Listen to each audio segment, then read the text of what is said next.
Now, if you're going to do anything tax related or any financial planning for your cannabis business, you're going to need a proper chart of accounts. This chart of accounts will help you organize all of your different transactions so you have accurate tax filings, as well as help you understand and get a grasp on how did you actually spend your money last year, how did that change month over month, and how much should you budget for the next year or for that next period. So in this video, we're going to talk about cannabis industry specific charts of accounts, as well as considerations for building that out, implementing it, and training your team on how to use it properly.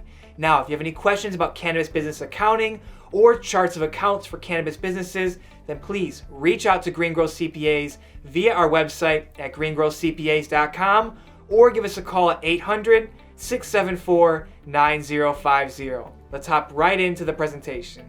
So again, our topic today is a chart of accounts for cannabis businesses. Now, cannabis operators have a lot to keep track of, from staying compliant with all the complex regulations, to tracking KPIs, and staying alert of signs of embezzlement, and just running a cannabis business operation forces you to wear a lot of hats. Now, a tool that can make your job a lot easier in managing the finances is a proper chart of accounts specifically for your cannabis business. Now, this financial structure provides you with a strong foundation for actually managing and tracking your business to the granular detail that you need to be successful. It helps you manage cash flow and make sure that your tax responsibilities are taken care of the right way. And this presentation is brought to you by Green Growth CPAs. Now, before we get started, I need to let you know that the information contained in this presentation is meant for guidance purposes only and not as professional legal or tax advice. And further, it does not give any personalized legal, tax, investment, or any business advice in general. So let's review what we're going to cover in this video. So first, I'm going to explain to you what a chart of accounts actually is. Then we'll go over some cannabis-specific chart of account considerations. Then I'll talk about implementing your chart of accounts and some considerations around that, as well as how to stay organized. When you look at a chart of accounts, it can be very, very large and daunting. I'm going to teach you how to stay organized and train your team. And lastly, some final considerations about chart of accounts and how you can use it to manage your business and budget for the coming years and coming months.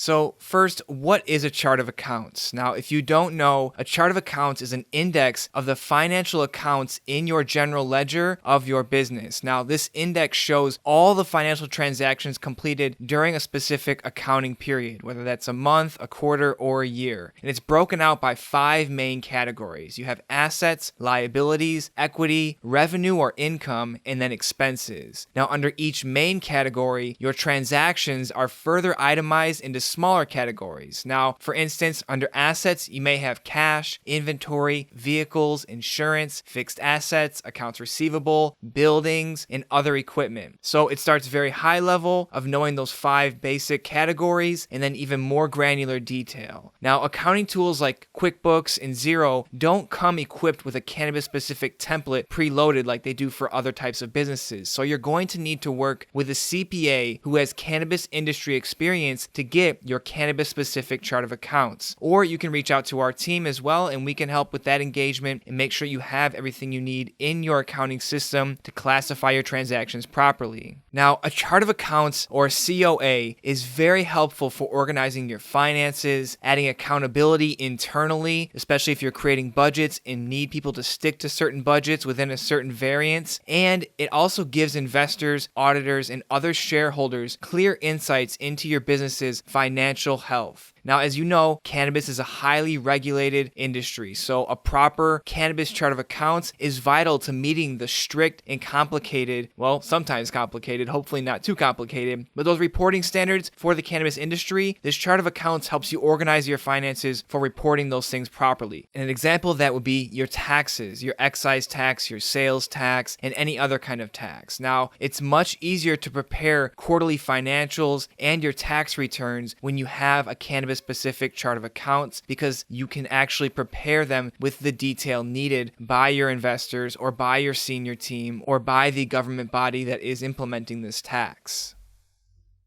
So now that you understand what a chart of accounts is and what it's used for, let's talk about a cannabis-specific chart of accounts and some considerations around that. So principally, you need to understand that a company's financial statements can be no more detailed than the underlying chart of accounts structure. So if you care about succeeding in this industry, then you really need to have a grasp on the numbers of your business, because this is not a cash grab. This is not a green rush. It's a cash management game or an asset management game or a financial management game. So a specific COA for your cannabis business operation will help you when it comes to managing those finances and preparing your taxes. Because the cleaner your books are, the more detail you can provide about each transaction, then the easier the time your accountant will have in making those thoughtful allocations for things like COGS on your taxes. Because for a cannabis operator, the chart of accounts is even more important for your business. So as you may know, 280E limits you to only deduct COGS from your revenue on your tax return. Therefore, you need to classify all of your expenses properly to make the most of this limited deduction. And aside from expenses and making sure you get your COGS correct, you need to classify your revenue properly as well. So when you create a cannabis-specific chart of accounts, make sure that you break out your THC and non-THC sales, because these may and they should be treated differently depending on how sophisticated your tax preparer is. Now, making your chart of accounts useful for your business is to have one that's detailed, but not too granular where it becomes unmanageable and overwhelming. So, for example, there's no need to have an office pens, an office paper, and a paperclip account. You can just roll that all under office supplies, and that will do. But, for example, with wages, you need to break them down into separate accounts by job title and or the position, especially in a cultivation business or a manufacturing business. This breakdown really helps you when you go back to specific types of wages and say, all right, well, what ones can be put into COGS? Now, here's an example of how you may break down your wages if you were a cultivator. You're going to have your growing contractors, then you're going to have your grower wages, and then payroll taxes for those grower wages, and then another account for trimmer wages, and then another account for payroll taxes on those trimmers' wages. You're going to have packaging wages and a separate account for payroll taxes on packaging wages. Then you'll have sales wages and payroll taxes on those sales wages. So as you see, each one is broken out because depending on the type of activities that they do, you may be able to back some of those costs into COGS, and it's better to have your wages broken out into this detailed level here. Instead of one large wages account, you can break it down and then use a reasonable methodology to back maybe your trimmer wages into COGS. Now, another overhead account you want to break out, especially for manufacturers and cultivators, surely even retailers and distributors as well, but specifically for these cultivators and these manufacturers, you want to make sure you break out utilities. So instead of having one large utilities account, you want to break down each utility into its own separate account so you can see the monthly variance, right? You want to have your electric account, your gas account, your phone account, your internet account. This allows you to be able to analyze your P&L month to month. If you see something is skyrocketing in size, maybe your electric bill is just going way out of whack. You're like, what's going on? Why is this happening? Well, then you realize, hey, we have to go and do maybe an audit of the system and say, all right, well, what is actually pulling all this electricity? And you say, oh, well, that's actually a good thing because we turned down 3 or 4 more rooms for blooming and it's going to be on for this much more time. It pulls this much more electricity. Or maybe you see, hey, the internet actually went up double in price last month. Why is that? Oh, your promotional price with the internet company went away and now you have to actually pay the normal wage. Maybe you can just make a phone call and that brings down the cost of your internet. And further, a well thought out chart of accounts can give you better and more accurate reporting on your cannabis business performance and the drivers of that financial performance. When you break it down into a certain level of detail for management and not just for the accounting and tax purposes, you really get a grasp on the business. For example, a cannabis-specific chart of accounts can give you a better, more clear picture of your deductible versus non-deductible costs and allows you to spot opportunities to maybe move some of those non-deductible costs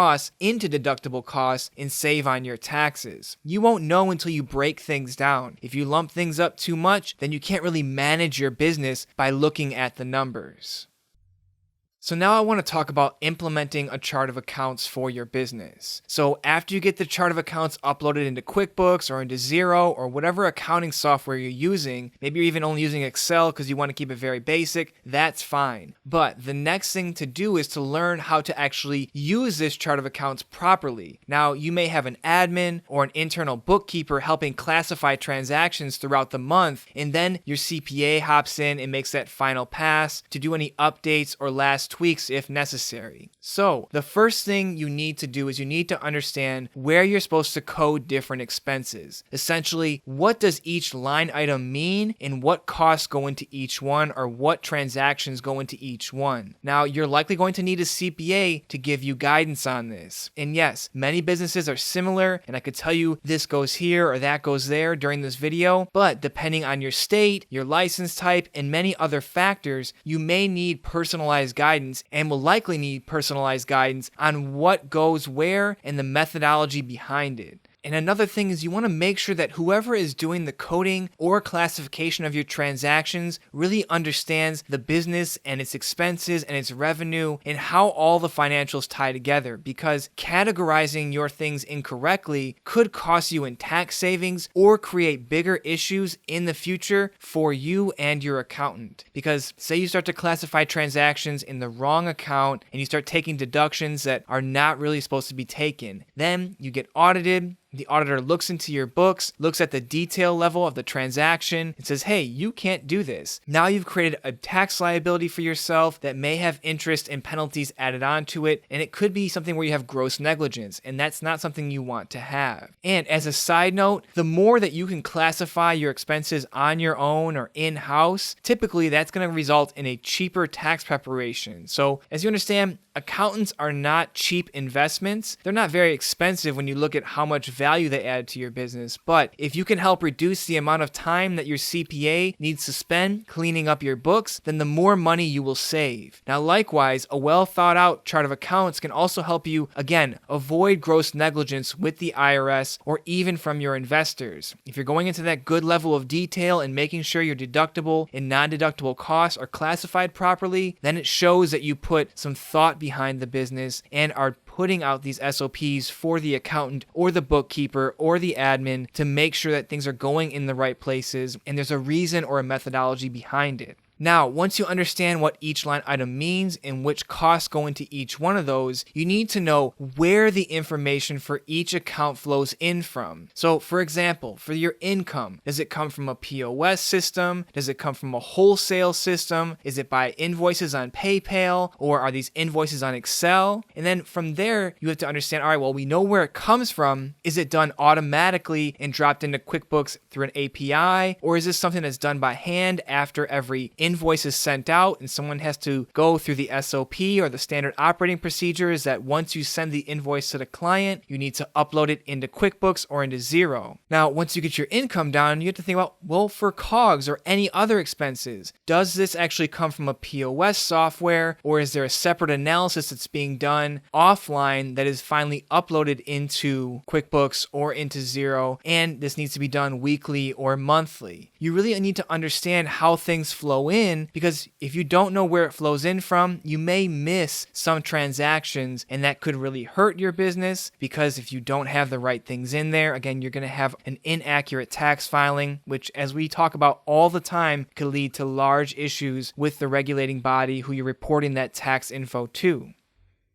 Now, those two steps, they sound very, very easy. What goes where and where does it come from? But I want you to be able to stay organized. So one thing that you're going to be doing is you're going to create a spreadsheet, or we suggest that you create a spreadsheet for your chart of accounts to make sure you have a full understanding of everything, as well as the admin or the bookkeeper knows what's going on. So you can see this spreadsheet or an example of it on your screen right now. And in this spreadsheet, I want you to include the account number and the name of that account, then the type of account it is, and a little bit of detail about that account. Then you're going to want to include an explanation of what it's used for and where the info comes from. So, for example, the first line on this spreadsheet, you see account number 1001. The account name is cash on hand on site. The type is a bank. The The detail type is cash on hand, and then the explanation, that last column, it says this is going to be based on your cash log. You can import the statement or the cash log statement so that this functions as a bank feed. Now, this is what we provide to all of our clients when we set up the chart of accounts for them, so they know what's going on, what's where, and why each account is there and what's going into it. Now, one special account that we include for all of our clients is the Ask CPA account. And you should do this for yourself as well. Whether you're working with green growth CPAs or another accountant, you don't want to just make a guess at your expense classifications or your transaction classifications. You may need guidance because, again, making a mistake could result in bigger issues later. Now, this Ask CPA account is a catch-all for any transaction that you may have questions for, but you want to at least get it classified into something so you don't always see this expense when you log into QuickBooks. Hey, classify. Just put it into the Ask CPA account, and then the CPA knows exactly which expenses to surely review each month with you. Now, if this is going to be a recurring expense or something that happens frequently, make sure you update that spreadsheet that we talked about earlier in this slide with the guidance that your CPA gives you so that you can accurately classify that transaction.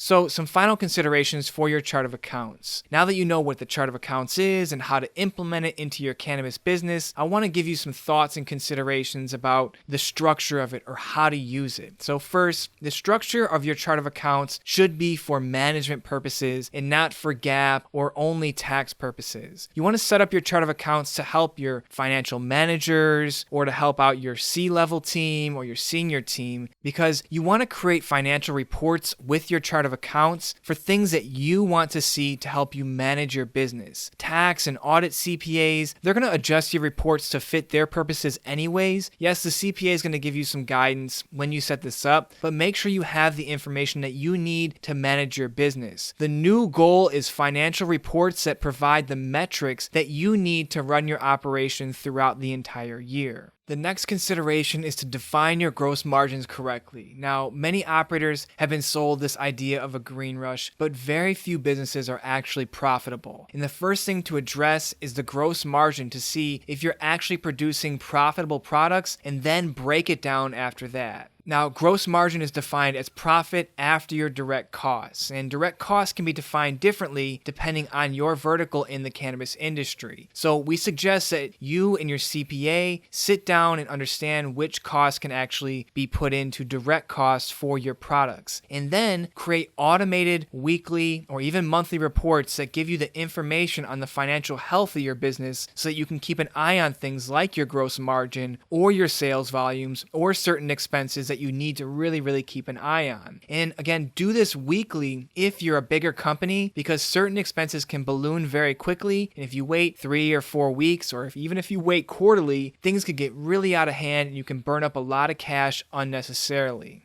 The next consideration here is that your chart of accounts is a living document. You don't just make this once and then it's good forever. You should revisit this annually with your CPA, because businesses evolve, and maybe you first started out and you were only doing cultivation or you were only doing retail, and then you added a different vertical to your business such as manufacturing. Now, maybe opening up this new vertical may have actually exposed you to some tax benefits if you classify your expenses in a different way or to a more granular level of detail, again, that can maybe put more costs into COGS, and now you can actually lower your tax burden. So revisit your chart of accounts at least annually or when there's a big change in the business. And then lastly, organize your operating expenses and your chart of accounts to match your budgeting level of detail. Now, I touched on this already with the utilities and things like that, but I want to reiterate it. If you're lucky enough to make it to a second or third year in the cannabis industry, you will have to look back at your previous year's results to create a budget or an operating budget for the upcoming year. Again, you don't want an account like utilities that's very huge with no detail on what made it so big. So again, break it down by utility: electric, gas, phone, internet, things like that. This allows you to actually make a more accurate operating plan or budget for the upcoming year. You can see, is there any seasonality to these certain expenses? Is there any huge increase in the expenses for any particular reason? And to build on on that and understanding why you need to have a certain level of detail is that with proper accounting and a reasonable methodology, you can allocate costs into the right accounts and then save money on your taxes. You'll be able to see which accounts, again, have ballooned in size from month to month and see if it can be broken down any further. Maybe you find some deductible costs that are hidden and see if there are any other accounts that can be added to make sure that if you did get that new license or opened up that new vertical or started a new line of business, you can take advantage of any tax breaks or tax laws that can help your operation reduce their tax burden.